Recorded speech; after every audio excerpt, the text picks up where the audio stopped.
नमस्कार दोस्तों, मैं राजेश इनानिया आपका स्वागत करता हूं मेरे यूट्यूब चैनल इनानिया एजुकेशन में।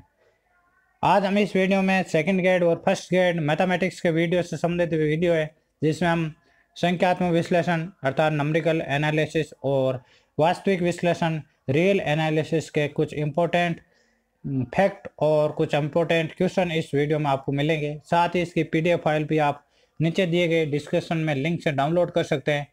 और इसमें जो इम्पोर्टेंट फैक्ट दिए गए हैं वो डायरेक्ट एग्जाम से आते हैं, तो आप उनको याद करने की कोशिश करना। यहाँ आपको इनके संबंधित डिटेल आपको मिल जाएगी, तो वीडियो को अंत तक जरूर देखें, जिसमें कुछ आपको याद करने की बीच बीच में ट्रिकें भी मिलेगी।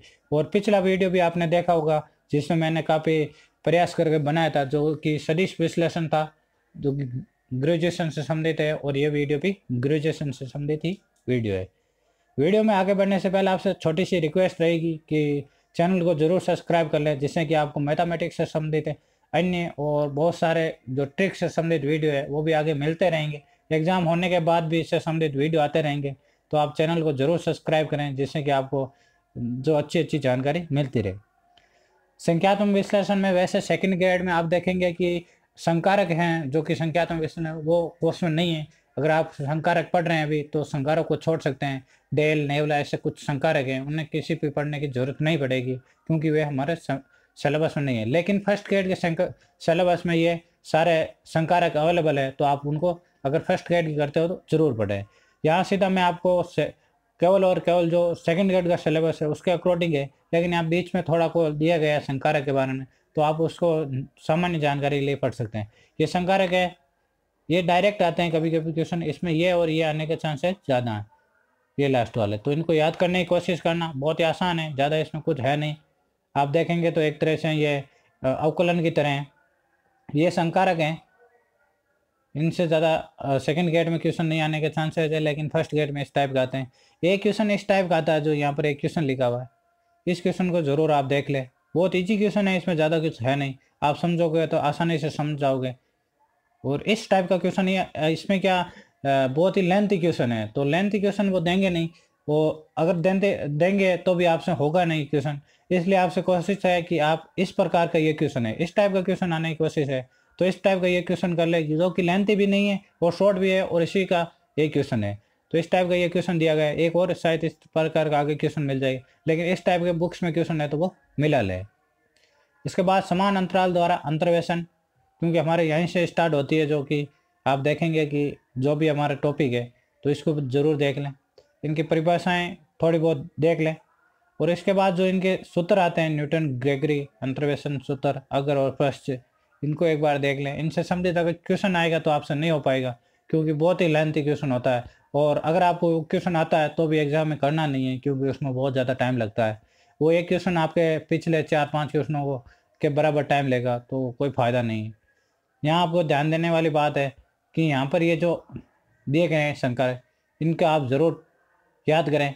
इनमें से डायरेक्ट क्वेश्चन आता है, ये डायरेक्ट सूत्र आ जाते हैं, और इनको आपको कोशिश रहेगी कि इनको ज़रूर याद करें। इससे संबंधित एक क्वेश्चन भी आता है, आगे शायद आपको इसी में मिल जाएगा वीडियो में, तो उसको ज़रूर देख लें। जैसे ये दिया हुआ है यहाँ पर, आप देख सकते हैं ये क्वेश्चन, उदाहरण के लिए आप देख सकते हैं इसको देख सकते हैं। इस क्वेश्चन का इस टाइप का क्वेश्चन आता है, तो इसको जरूर देखें। हो सकता है यहाँ 1/a की जगह 1/x दे दे आपको, और यहाँ पर बी सी की जगह XY दे दे। ये क्वेश्चन आया हुआ है भी है फर्स्ट ग्रेड में, तो इस टाइप का क्वेश्चन आने के चांसेस रहते हैं, तो इस टाइप के क्वेश्चन कर सकते हैं। बहुत ईजी है, इसमें कुछ नहीं है, आप एक बार बुक्स से थोड़ा बहुत देखोगे तो आसानी से हो जाए। जो फैक्ट हैं जो बार बार पूछे जाते हैं वही पूछे जाते हैं, ना कि बाकी डिटेल पूछी जाती है आपको। यहाँ आप देख सकते हैं इस टाइप के क्वेश्चन है, ये ज़्यादा थोड़े बहुत कम चांस है। जो मैं बता रहा हूँ कि इसके आने के ज़्यादा चांस है, तो उनको आप पढ़ने की कोशिश करें। जो मैं बता रहा हूँ वहाँ से आप टिक लगा लें उसको डायरेक्ट, कि ये क्वेश्चन आने की जरूरत हो सकती है। यहाँ पर ये आप देख सकते हैं, इनसे संबंधित डायरेक्ट क्वेश्चन आ सकता है। इंपॉर्टेंट फैक्ट है यहाँ पर, डायरेक्ट क्वेश्चन ये पूछ सकते हैं। इसका भी डायरेक्ट क्वेश्चन पूछ सकते हैं, ये शायद पूछा हुआ भी है, या फिर ये पूछा हुआ लास्ट वाला, इससे संबंधित एक क्वेश्चन पूछा गया था। ये भी इंपॉर्टेंट फैक्ट है, डायरेक्ट याद कर लें इस क्वेश्चन को। असमान अंतराल के न्यूटन सूत्र को याद कर सकते हैं, लेकिन इससे संबंधित क्वेश्चन है, जो कि आप यहाँ दो इंपॉर्टेंट सूत्र क्वेश्चन लिखेंगे। ये क्वेश्चन डायरेक्ट आ सकते हैं, इनमें किसी प्रकार का चेंज नहीं करेंगे। यहाँ जैसे x³ x y z लिखा है तो ये डायरेक्ट क्वेश्चन आएगा, इसका आंसर होगा x + y z। तो आप डायरेक्ट इसका याद कर लें, या फिर इस टाइप का क्वेश्चन आ सकता है, ये डायरेक्ट क्वेश्चन आएंगे, इसमें कुछ भी चेंज नहीं करेंगे। तो इन दोनों क्वेश्चनों को याद कर सकते हैं। एक ऊपर के क्वेश्चन भी दिया था आपको, उस टाइप का भी क्वेश्चन आ सकता है। इसके बाद असमान अंतराल के लिए लैग्रांज सूत्र है, ये थोड़ा देख सकते हैं इसको। इसके बाद अब यहाँ पर इम्पोर्टेंट फैक्ट दिए जा रहे हैं, जो भी है इम्पोर्टेंट है, काफ़ी रिसर्च करके निकाले गए हैं, इनको आप देख सकेंगे यहाँ पर। लैग्रांज गुणांक से संबंधित योग सदैव एक ही रहता है, ये आप देख सकते हैं यहाँ पर। डायरेक्ट क्वेश्चन आएगा, इस लाइन से डायरेक्ट क्वेश्चन बनेगा कि योग कितना रहता है। ये आप एरर भी देख सकते हैं यहाँ पर, रुंडन एरर जो आप देख सकते हैं इसमें, इसके डायरेक्ट ही फॉर्मूले है। इनको एक बार तीनों सूत्र के लिए देख सकते हैं, लैग्रांज, न्यूटन और न्यूटन प्लस सूत्र के लिए। आप शुरू के 1-2 है, इनको ज़रूर याद करने की कोशिश करें, क्योंकि ये आने के चांसेस ज़्यादा रहते हैं। इसके बाद संख्यात्मक अवकलन है, इससे क्वेश्चन जरूर आ सकता है लेकिन हो नहीं पाएगा, काफ़ी लंबा पड़ता है। इसलिए ये 2 दिए गए हैं, इनको एक बार याद जरूर कर लें। डायरेक्ट पूछ सकते हैं, ऐसा कुछ नहीं है कि डायरेक्ट ही आपको ये सूत्र पूछ ले तो प्रॉब्लम कर देंगे। संख्यात्मक समाकलन से संबंधित है ये। यहाँ पर आप समदूरस्थ बिंदुओं के लिए सूत्र दिए गए हैं, जो आप देख सकते हैं। ये सूत्र आप देख सकते हैं यहाँ पर, ट्रेपेजॉइड नियम। इसमें आपको ध्यान रखने की चीज़ है कि ये एक घातीय फलन या सरल रेखीय होता है, बस ये ध्यान जरूर रख लीजिए। ये सूत्र याद रहे तो बहुत अच्छी बात है, होना भी चाहिए याद, लेकिन ये लाइन जरूर याद रखनी चाहिए आपको कि ये एक घातीय या सरल रेखा समीकरण है। इसके बाद ये आता है सैमसन का एक तिहाई नियम आता है, जिसका ये सूत्र है, आपको याद रहता है बहुत अच्छी बात है, लेकिन ये जरूर याद रखें कि इसका वक्र किस टाइप का बनेगा, एक द्विघात या परवलय वक्र बनेगा। इसको जरूर, इस लाइनों को जरूर याद रखें जो मैं बोल रहा हूँ। ये लाइनें डायरेक्ट पूछी जाती है कि इसका वक्र किस प्रकार का बनता है। इसके बाद आता है नेक्स्ट, आप यहाँ देख सकते हैं सिम्पसन का ये अष्टम नियम है, इसका 3 घातीय समीकरण बनता है, यहाँ पर लिखा हुआ है। इसमें काफ़ी मेहनत करके लिखी हुई है, आप ज़रूर इनको याद करने की कोशिश करना। एक बार पढ़ के थोड़ा बहुत याद करना है, क्योंकि याद करना ही है, कुछ मिलाना है नहीं, क्योंकि एग्ज़ाम आपके पास में, अगर एग्ज़ाम दूर होते हैं तो इससे संबंधित आप मिला भी सकते हैं। वर्डेले नियम से संबंधित इतना अगर नहीं आएगा 6 घातक, शुरू के 2-3 नियम है उनसे संबंधित पूछने के ज़्यादा चांसेस रहते हैं। अब कोट विधि से संबंधित ये सूत्र दिए गए, आप देख सकते हैं। इसमें ये इंपॉर्टेंट है, इसका क्वेश्चन यहाँ से पूछ सकते हैं, ये डायरेक्ट पूछ सकते हैं आपको। इसके बाद डायरेक्ट ये भी पूछ सकते हैं, इंपॉर्टेंट फैक्ट है दोनों, इन दोनों के पूछने के बहुत ज़्यादा चांस है। फिर गॉस का क्षेत्रकलन सूत्र आता है, याद करने की कोशिश करें। इसमें जो पूछने लायक चीज़ें यहाँ पर लिखी हुई है लाल पेन से, क्या 2n+2 अज्ञात राशियाँ हैं, अर्थात ज्ञात करने के लिए हमें 2n+2 संबंधों की आवश्यकता पड़ेगी। सीधा पूछा जाएगा कि गॉस जो क्षेत्रकलन सूत्र है उसमें अज्ञात राशियों की संख्या क्या है। यहाँ गॉस क्षेत्रकलन सूत्र तभी प्रयोग में लाया जा सकता है जब समाकल्य f(x) की एक ज्ञात स्पष्ट सतत फलन हो। ये आप ध्यान रखें, यहाँ पर जो अंडरलाइन की हुई है ये चीज़ें पूछने की संभावना रहती है। यहाँ पर डेकार्ट चिन्ह नियम है जो कि बहुत ज़्यादा उपयोगी है, इसको एक बार समझने की ज़रूरत है और ये आसानी से आपको हो सकता है। यहाँ पर डेकार्ट चिन्ह नियम क्या कह रहे हैं कि धन मूलों की संख्या ऋण चिन्ह परिवर्तन के अधिक नहीं हो सकती, अर्थात जो जन मूल होंगे, एक आपको समीकरण दिया जाएगा काफ़ी बड़ा घात का, उसमें जो धनात्मक मूल हो गए अर्थात धन मूल प्लस चिन्ह वाले, उनकी संख्या चिन्ह परिवर्तनों से अधिक नहीं हो सकती। हमें डायरेक्ट उसमें क्वेश्चन में देखने की चिन्ह कितनी बार परिवर्तन हुआ है, जितनी बार हुआ है उससे ज़्यादा उसमें आपके नहीं होगा। जैसे उदाहरण दिया नीचे गए कि ऋण मूल्यों की संख्या, अगर आप ऋण मूल्यों की संख्या निकालना चाहते हैं तो f(x) की जगह -f(x) देख लें और फिर देखें कि कितनी बार चिन्ह परिवर्तन हुआ है, तो वो उससे ज़्यादा नहीं होगी। जैसे यहाँ पर दिया गया है 5x⁻7 + 3x⁻6 - 4x⁻4, ये एक लंबा समीकरण दिया गया है। इसमें आप देखेंगे कि इसमें पूछेंगे अधिकतम धन मूल्यों की संख्या कितनी है, तो आपको यहाँ देखना है कि कितनी बार चिन्ह परिवर्तित हुआ है। तो आप यहाँ देखेंगे कि यहाँ प्लस से प्लस कोई चिन्ह परिवर्तन नहीं है, प्लस से माइनस एक बार चिन्ह परिवर्तन हो रहा है, फिर माइनस से प्लस हो रहा है तो 2 बार चिन्ह परिवर्तन, फिर माइनस से प्लस से माइनस हो रहा है, तीसरी बार चिन्ह परिवर्तन हुआ है, फिर प्लस से माइनस से प्लस हो रहा है, चौथी बार चिन्ह परिवर्तन, फिर प्लस से प्लस हो रहा है, कोई चिन्ह परिवर्तन नहीं है, अर्थात 4 बार चिन्ह परिवर्तित हुआ है। अब आप इसमें एफ एक्स की जगह माइनस एफ एक्स रखेंगे तो आप देखेंगे कितनी बार चिन्ह परिवर्तन हुआ है, उससे कम कम ही इनके धनात्मक और ऋणात्मक मूलों का है। ये बहुत ही उपयोगी सूत्र है, ये आप देख लें, बहुत ही उपयोगी है, बहुत ही सामान्य नॉलेज का क्वेश्चन आएगा इससे संबंधित, और बहुत ही आसान क्वेश्चन आएगा। इसके बाद ये सैनिकटन की विधियाँ है, इसमें भी इम्पोर्टेंट चीज़ों पर यहाँ पर मुझे अंडरलाइन की हुई है, इम्पोर्टेंट फैक्ट लिखे हुए हैं, ये इनके सूत्र हैं, थोड़े देख लेना। और उसके बाद इसमें इम्पोर्टेंट फैक्ट यहाँ लिखे हैं जो कि पूछने लायक हैं, और जो ज़्यादा पूछने लायक हैं वो लाल पेन से लिखे गए हैं, आप इनका भी ध्यान रखें। फिर मिथ्या विधि है, इसका भी आप ध्यान देख सकते हैं कि सी का मान क्या होगा और रेखीय नहीं होगा, ये इनकी कुछ अभिसरण की शर्त है। न्यूटन रैप्सन विधि है, इसकी भी यहाँ पर दी गई है कुछ शर्तें, इनको एक बार ज़रूर पढ़ना और याद करने की कोशिश करना, जो कि अंडरलाइन है। सबसे इम्पोर्टेंट ये क्वेश्चन भी पूछा जाता है जो यहाँ पर इम्पोर्टेंट लिखा हुआ है, और इसका अभिसरण है वो द्विघातीय होता है, ये ज़्यादा इम्पोर्टेंट है, तो इन दोनों को याद करने की कोशिश करें। इसके बाद पुनरावर्ती विधि आती है, ये अभिसरण किसका बता रहे हैं, ये आपके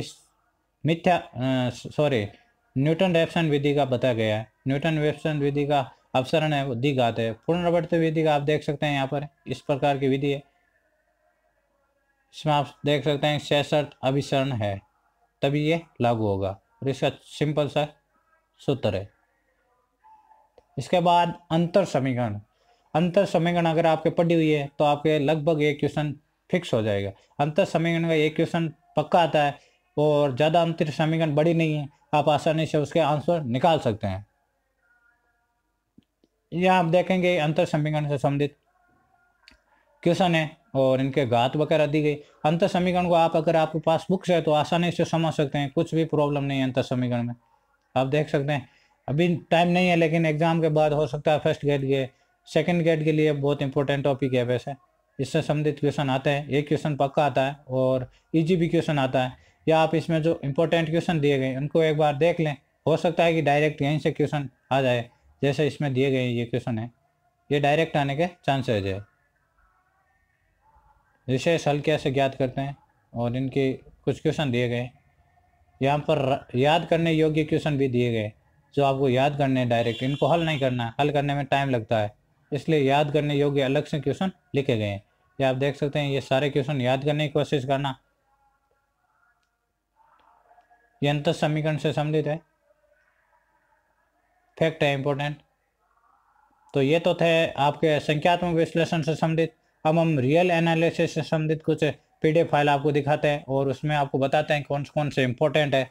इनको आप डायरेक्ट मेरे नीचे डिस्क्रिप्शन में लिंक है वहाँ से डाउनलोड कर सकते हैं और उतार सकते हैं, या उसका आप प्रिंट निकाल के देख सकते हैं, आसानी से पढ़ सकते हैं। बहुत ही ईजी मेथड है आपको यहाँ पढ़ने के।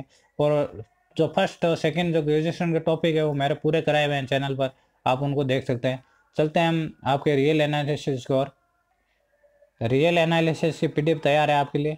उससे पहले आपसे रिक्वेस्ट है कि चैनल को जरूर सब्सक्राइब करें, जिससे कि जॉब से संबंधित और मैथमेटिक्स से संबंधित आपकी जो भी प्रॉब्लम है उससे आप बच सकें, और फर्स्ट रैंक और सेकंड रैंक प्राप्त करने वाले अभ्यर्थियों की मेरे चैनल पर वीडियो है, उनके सजेशन आपको चैनल पर मिल जाएंगे, तो उस वीडियो को ज़रूर देखें। आपको इस वीडियो के अंत में वो वीडियो शो हो जाएगी। रियल एनालिसिस से संबंधित जो भी इंपॉर्टेंट फैक्ट हैं वो आपको यहाँ दिए जा रहे हैं, इंपॉर्टेंट क्वेश्चन है वो आपको दिए जा रहे हैं, याद करने योग्य चीज़ आपको यहाँ पर दी जा रही है, जहाँ से डायरेक्ट क्वेश्चन आता है। आपको यहाँ मैं समझा नहीं रहा हूँ, सिर्फ याद करने की डायरेक्ट टिप दे रहा हूँ।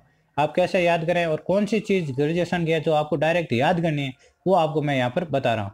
ये आपके क्षेत्र की परिभाषा है जो वैसे तो सिलेबस में नहीं है यहाँ से, फिर भी यहाँ लिखी हुई है, जो कि आपके आगे अगर आप चाहते हैं तो फिर आप आसानी से आगे की जो चीज़ें हैं उनको याद कर पाएंगे। यहाँ इंपॉर्टेंट फैक्ट आप देख सकते हैं, डायरेक्ट स्टार्ट हो चुके हैं इंपॉर्टेंट फैक्ट। फाई एक रिक्त समुच्चय है, उसके उच्चक और निम्नक नहीं होते हैं। ये डायरेक्ट क्वेश्चन आते हैं कि फाई समुच्चय के उच्चक और निम्नक किस प्रकार के होते हैं या नहीं होते हैं। उच्चक और निम्नक एक परिबद्ध समुच्चय में होना आवश्यक नहीं है, ये यहाँ पर डायरेक्ट लिखे गए। प्रत्येक परिमित समुच्चय एक परिबद्ध होता है और परिबद्ध समुच्चय के प्रत्येक उप समुच्चय भी परिबद्ध होते हैं। इंपॉर्टेंट फैक्ट हैं, डायरेक्ट याद करने की कोशिश करना। उच्च अभिग्रहित निम्न अभिग्रहित समझाने के लिए वीडियो काफ़ी लंबा हो जाएगा इनको अगर मैं समझाना बैठूं तो, और किसी अन्य वीडियो में समझाने की ज़रूर कोशिश करूँगा। यहाँ आपके परिमेय संख्या से संबंधित डायरेक्ट क्वेश्चन आता है कि जो परिमेय संख्या है Q वो किस प्रकार की है, अर्थात इसके कौन कौन से गुण लागू होते हैं। इसमें यहाँ पर 2 पर टिक किए गए, इनमें आने के चांसेस रहते हैं। क्रमित क्षेत्र होता है, एक आपको यह ध्यान रखना है कि परिमेय संख्या क्या होती है, क्रमित क्षेत्र होता है। दूसरा पूर्ण क्रमित क्षेत्र नहीं होता है, ये आपको ध्यान रखने की चीज़ है। दूसरा इसमें संवर्त नहीं होता है, ना ही विवर्त होता है। अगर कोई परिमेय संख्या है तो न तो संवर्त होगी और ना ही विवर्त होगी और ना पूर्ण क्रमित संख्या होगा, लेकिन क्रमित क्षेत्र जरूर होगा। एक्मेडियन क्षेत्र होगा, टेंटेकिट अभिग्रहित पूर्णग्रहिता नहीं होगी। ये आप ध्यान रखें, इनका सभी का विश्लेषण एक साथ लिखा गया आपके, जो आप डायरेक्ट याद कर सकते हैं। इससे संबंधित डायरेक्ट क्वेश्चन आता है। इसके बाद सीमा बिंदु क्या होता है, इसके इंपॉर्टेंट फैक्ट क्या है, इंपॉर्टेंट रिजल्ट क्या है, वो आपके लिखे हुए हैं। इसके बाद एक समुच्चय के अनंत सीमा बिंदु भी होता है, ये सारे फैक्ट लिखे गए हैं उससे संबंधित। इसके बाद व्युत्पन्न समुच्चय क्या होता है, और इसके बाद ये प्रमेय लिखी हुई है। इसके बाद संवर्त समुच्चय किसे कहते हैं, इसकी परिभाषा वगैरह यहाँ पर दी गई है। बहुत ईजी है, इसको आप याद कर सकते हैं, 2 शॉर्ट में लिखी गई है और इसके कुछ उदाहरण भी यहाँ पर दिए गए हैं। इसके बाद इम्पोर्टेंट फैक्ट है, ये 2 इम्पोर्टेंट फैक्ट है, इनको याद कर लेना 100% है कि इनमें से आने के पूरा चांस रहता है क्वेश्चन का। ये 2 फैक्ट इसके संवर्त के, और इसी प्रकार के 2 फैक्ट आपके विवर्त समुच्चय में आएंगे। ये 2 फैक्ट आपको जो यहाँ पर दिखाई दे रहे हैं, फर्स्ट और सेकंड फैक्ट, इसमें यहाँ पर ये अंक भी किया गया जो कि हाईलाइट की गई कि इस चीज़ को याद जरूर रखना। ये फैक्ट आपने देखे होंगे, इससे क्वेश्चन भी बने हुए हैं कई बार आपके। और यहाँ पर विवर्त समुच्चय के साथ में ही फैक्ट लिख दिए गए आपको। बहुत अच्छी चीज़ है कि ये चारों फैक्ट एक साथ लिख दिए गए। ये आप देख सकते हैं 4 फैक्ट है, ये 4 फैक्ट जो कि संवर्त और विवर्त समुच्चय से संबंधित है और एक साथ लिख दिए गए।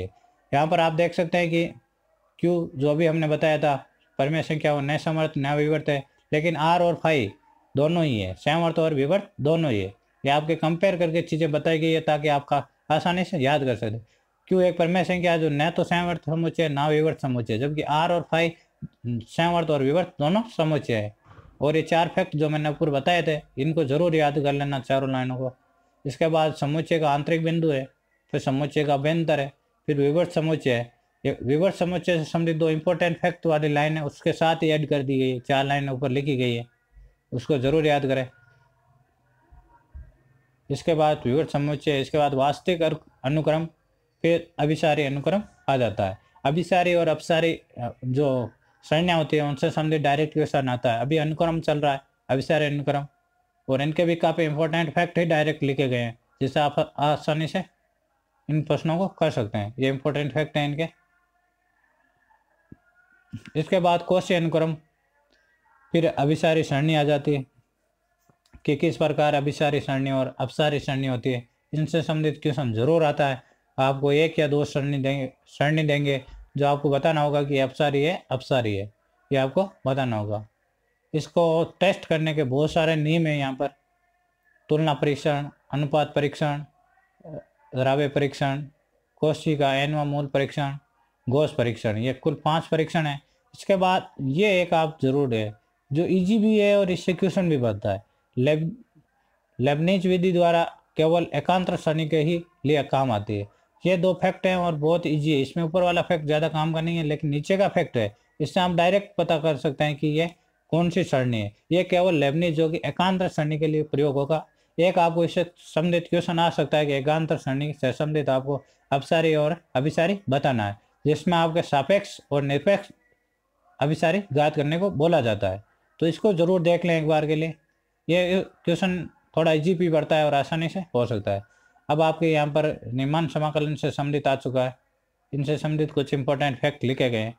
ये इंपॉर्टेंट फैक्ट याद कर लेना, डायरेक्ट आ जाए एग्जाम में, कुछ भी नहीं है इनमें, डायरेक्ट आ जाता है। याद करने की कोशिश करना, क्योंकि अब इनको समझने का टाइम नहीं रहा है, केवल याद कर सकते हैं। तो ये थी वास्तविक विश्लेषण और रियल एनालिसिस से संबंधित दोनों प्रश्नावली इंपॉर्टेंट फैक्ट, जो कि आपके लगभग 10 नंबर के आते हैं। हो सकता है इनमें से आपके काफ़ी क्वेश्चन डायरेक्ट पड़ जाए, तो इन PDF फाइलों को एक बार ज़रूर देखना और इनसे संबंधित विश्लेषण करने की कोशिश करना। और बाकी जो सब्जेक्ट टॉपिक बचे हैं जिसमें आपके अल्फ़ा बीटा गामा और एक दो टॉपिक और है, उनके भी PDF फाइल में 1-2 दिन में आपको अवेलेबल करा दूंगा। और बाकी टॉपिक की मैंने अवेलेबल करा रखी है, तो जो भी ग्रेजुएशन से संबंधित टॉपिक है उनके सारों के अवेलेबल करा दूंगा मैं। जैसे जैसे वैसे 2 तो मैंने पूरे टॉपिक क्लियर करा दिए, एक सदिश विश्लेषण करा दिया, 3 2 टॉपिक हो गए, 3 2 5 टॉपिक कवर हो चुके हैं। अब हमारे पास 3 टॉपिक और है, इनकी 3 टॉपिक एक साथ ही डालने की कोशिश करूँगा, जिसमें आपके एक आपकी आती है आपके डायमिनिक्स कुछ ऐसी एक बुक्स है, उसके अंदर से कुछ भी आ सकता है। आपकी स्थिति विज्ञान गति विज्ञान की जो एक बुक्स है उससे संबंधित भी मेरे बनाई हुई है PDF, तो उससे संबंधित वो भी आपको अवेलेबल कराने की कोशिश करूँगा।